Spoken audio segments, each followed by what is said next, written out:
और एक ऐसी खबर और कुछ आवाजें आपको सुनवाएंगे, एक ऑडियो क्लिप जिसे सुन करके आप सन्न रह जाएंगे। आप ये कहेंगे कि क्या हमारा वो सांसद, हमारा वो प्रतिनिधि, हमारा वो विधायक या हमारा वो नेता जिस पर हम आंख बंद करके भरोसा करते हैं, जिसके लिए हम ये सोचते हैं कि हमारी मुश्किल के वक्त में वो खड़ा होगा, जिसे हम वोट करके जिताते हैं, सांसद पार्लियामेंट और विधानसभा पहुंचाते हैं, मगर वक्त पड़ने पर क्या वो हमें गालियां देगा?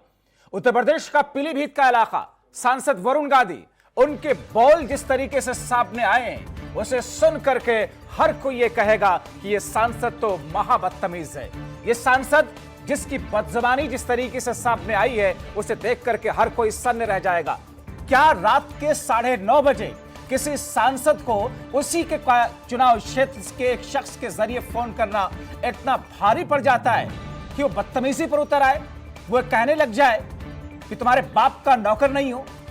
उत्तर प्रदेश में पीलीभीत से सांसद फिरोज वरुण गांधी का ये बेतुका अंदाज, जो कि अपने चुनावी क्षेत्र के एक कार्यकर्ता और एक शख्स के टेलीफोन करने पर भड़क जाते हैं। वक्त रात के 9:30 बजे, रात के 3:30 बजे फोन नहीं कर रहा था वो शख्स। सबसे पहले सुनिए वरुण गांधी, भारतीय जनता पार्टी के सांसद मेनका गांधी के बेटे, पीलीभीत से सांसद वरुण गांधी की बदतमीजी।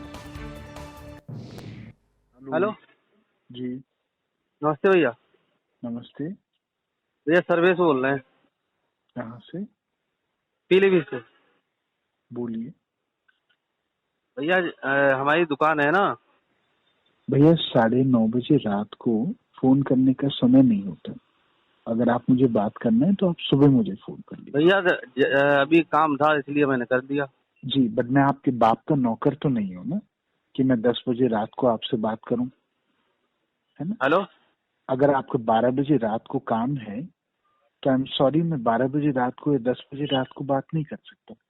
आप शरीफ आदमी की तरह दिन में फोन करिए। सर हम आपके मतलब क्षेत्र के जनता है सर, आप नहीं सुनेंगे और कौन सुनेगा सर? और कोई सुनेगा? सुबह में सुनूंगा। जी मैं आई एम सॉरी, मैं आपका नौकर नहीं हूँ कि मैं 10 बजे रात को और 11 बजे रात को सुनूं। ठीक है, आप कहाँ से बोल रहे हैं? सर पीलीभीत से बोल रहा हूँ। नहीं, आप किस जगह से पीलीभीत में बोल रहे हैं? जी पकड़िया 9 से। नहीं, ये कोई समय है मुझे फोन करने का? हाँ, क्या हो रहा है? क्या पुलिस आपको गिरफ्तार करने आ रही है? हाँ सर, चौकी पे बैठे हैं ना। नहीं, क्या मामला हो गया? सर चलो कोई बात नहीं सर, छोड़िए। चलिए छोड़िए। हेलो, हमारे सहयोगी गगन हमारे साथ में जुड़े हुए। गगन, वरुण गांधी का व्यक्तित्व और वरुण गांधी के बिगड़े बोल हमने कई बार पहले भी सुने अलग अलग मौकों पर, मगर जिस तरीके से उन्होंने अपने कार्यकर्ता, जिस तरीके से अपने चुनावी क्षेत्र के एक जनता के साथ में व्यवहार किया है, क्या सफाई है वरुण गांधी की? कुछ कहने की स्थिति में है?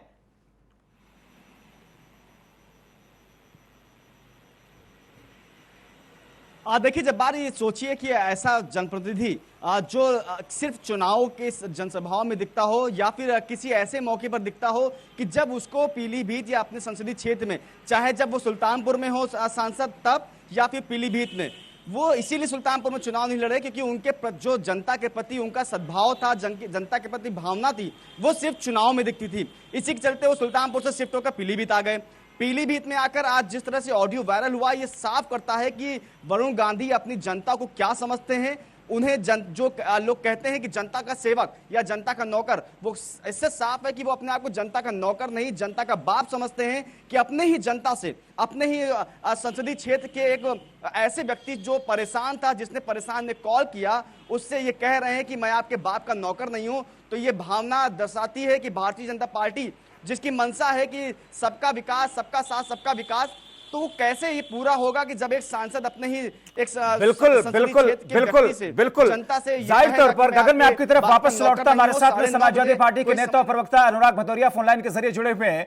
अनुराग जी, क्या राजनेताओं की ये भाषा है उस जनता के प्रति जो जनता उन्हें पहुंचाती है विधानसभा या पार्लियामेंट?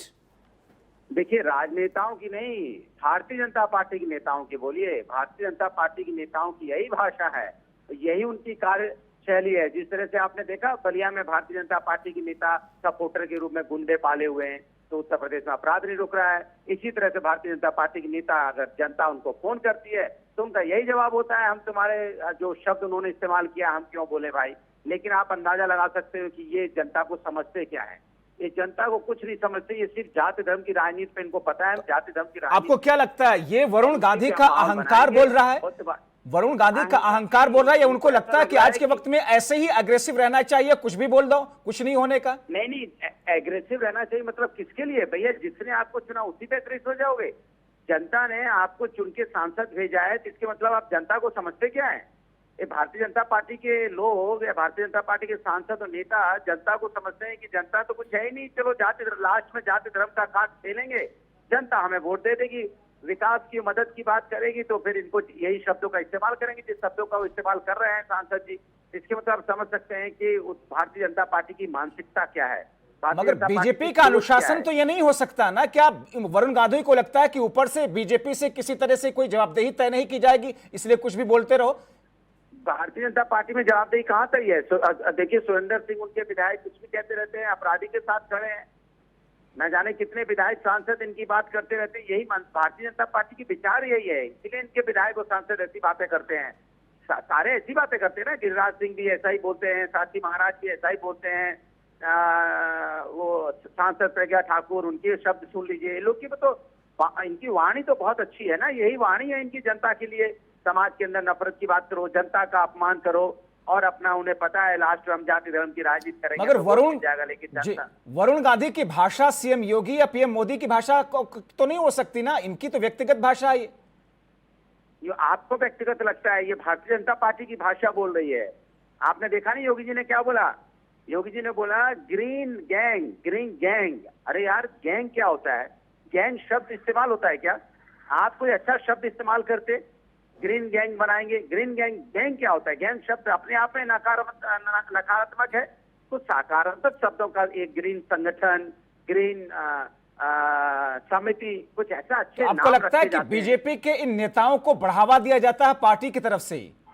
बिल्कुल, बीजेपी के नेताओं का बढ़ावा पूरा का पूरा पार्टी का है, और इसी तरह से पार्टी भी इस तरह का बढ़ावा दे रखा है कि तुम लोग इसी तरह से माहौल बना हुआ है। तो भारतीय जनता पार्टी बेशक बात करती है, लेकिन जनता के भले के लिए, जनता का। मगर वरुण को तो यह भी लगता होगा ना कि मेरे ऐसी बातचीत करने से मेरी जनता मुझसे ही नाराज हो सकती है या होगी, तो फिर ऐसी बातचीत क्यों करें? ये नहीं लगता वरुण को? अरे भैया, भारतीय जनता पार्टी को लगता है कि जनता वो इस देश के राजा हैं, जनता प्रजा है, प्रजा से तो इस तरह की बात कर ही सकते हैं भैया। भारतीय जनता पार्टी के नेता अपने आप को जनता वो समझ बैठे हैं ना कि राजा, जब राजा समझ बैठे हैं तो फिर आप अंदाजा लगा सकते हैं उनका आलम क्या है। चलिए, बहुत शुक्रिया अनुराग भदौरिया जी R9 टीवी के साथ जुड़ करके अपनी प्रतिक्रिया रखने के लिए। तो एक वो शख्स जो कि जनता का प्रतिनिधि है, एक वो शख्स जो कि चुनावी वक्त में इन्हीं जनता के दरवाजे पर पहुंच करके सुबह शाम दिन रात पहुंच करके अपनी फरियाद करता है, गिड़गिड़ाता है एक एक वोट के लिए। मगर जब उन्हीं की जनता, उसी के चुनावी क्षेत्र के लोग परेशान हाल होते हैं, तो किस तरीके से वो उनके साथ में बदतमीजी करते हैं, किस तरीके से वो उनको एक तरीके से गालियां सुनाते हैं। इस ऑडियो क्लिप के जरिए आपने सुना जिन शब्दों का प्रयोग किया है भारतीय जनता पार्टी के सांसद, पीलीभीत से सांसद मेनका गांधी के बेटे वरुण गांधी ने। इस भाषा की उम्मीद ना तो उस फरियादी को रही होगी और ना ही आपको और हमको, ना ही इस वक्त मुख्यमंत्री योगी आदित्यनाथ या देश के मुखिया नरेंद्र मोदी को रही होगी। अब ऐसी स्थिति में गगन, क्या इन तमाम नेताओं को जो बढ़ावा दिया जा रहा है या बढ़ावा दिया गया है, या इनके ऐसी भाषाओं को लेकर के पार्टी के आला नेतृत्व की तरफ से कोई कैंची नहीं चलाई जा रही है, वो वजह है, या फिर जानबूझ करके पार्टियां ही इनसे ऐसा बुलवाती हैं? आज तो जनता के साथ किया, इससे पहले अलग अलग तरह के बयान हमने देखा था। सुल्तानपुर में 2019 के लोकसभा चुनाव में उन्होंने कहा कि किसी सामने वाले प्रतिनिधि के बारे में कहा कि हम तो इनसे जूते खुलवाते हैं, इनकी हैसियत क्या, इनकी औकात क्या है। ये सारी चीजें ऐसी हैं, मगर हम इस बीच में हमने लगातार गगन कोशिश की कि भारतीय जनता पार्टी के सांसद से बातचीत करें। R9 टीवी से वरुण गांधी बोले कि शराब तस्करी की मदद करने वालों की मैं क्यों करूं। वरुण गांधी का यह कहना है कि वो एक शराब तस्कर था, इसलिए मदद नहीं की मैंने। शराब तस्करों की मदद कभी नहीं करूंगा। वरुण गांधी की तरफ से यह सफाई दी गई है।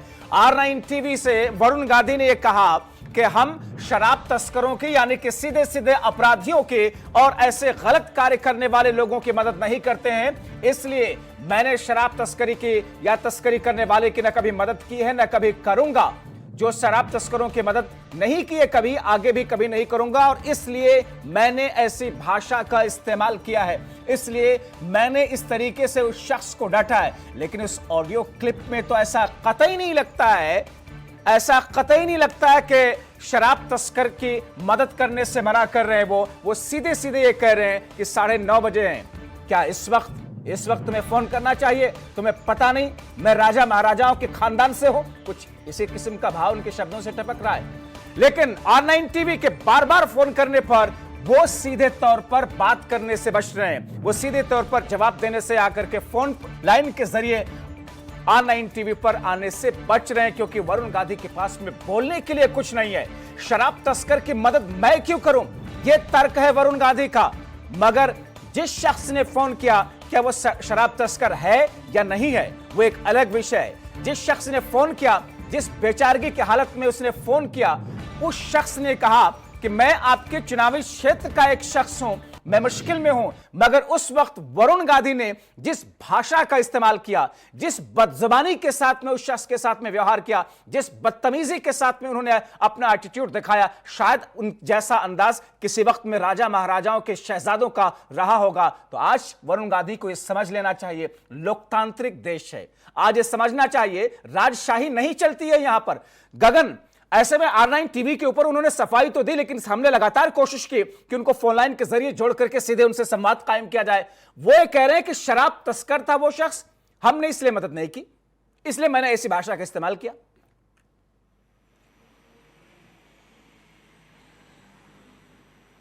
देखिए, जब वो बाद में उन्होंने जब ऑडियो वायरल हुआ है, बाद में भी पता किया कि वो व्यक्ति कौन था, उसका तर्क वरुण गांधी स्वयं जानते हैं कि खुद को सही ठहराने के लिए उन्हें क्या करना है क्या नहीं करना है। लेकिन इस ऑडियो में कहीं पे भी किसी प्रकार की बात सुनी ही नहीं गई, तो उन्हें कैसे पता चला कि वो शराब तस्कर है? जरूर उन्होंने कॉल के बाद ये पता किया होगा आखिरकार वो कौन है। लेकिन जब बात सबसे बड़ी बात है कि ये हाई प्रोफाइल नेता है, हेमा मालिनी हो गई, जो मथुरा में पोस्टर लगते हैं कि लापता है, वो वहां पहुंचती नहीं, और जो वहां की जनता है उन तक पहुंच नहीं है।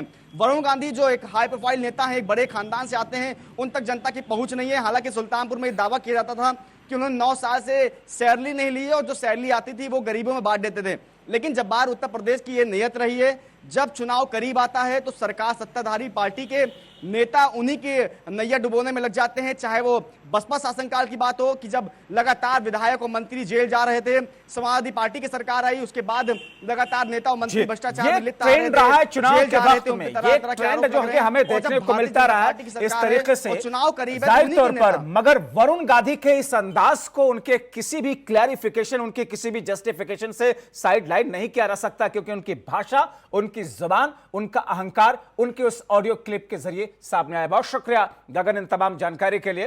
तो वरुण गांधी, जिससे वहां की जनता को यह उम्मीद थी कि वो शख्स अच्छा है, बुरा है, क्रिमिनल है, पुलिस उसका फैसला करेगी, मगर वरुण गांधी का वो अंदाज, वरुण गांधी की वो भाषा कतई एक्सेप्टेबल नहीं है।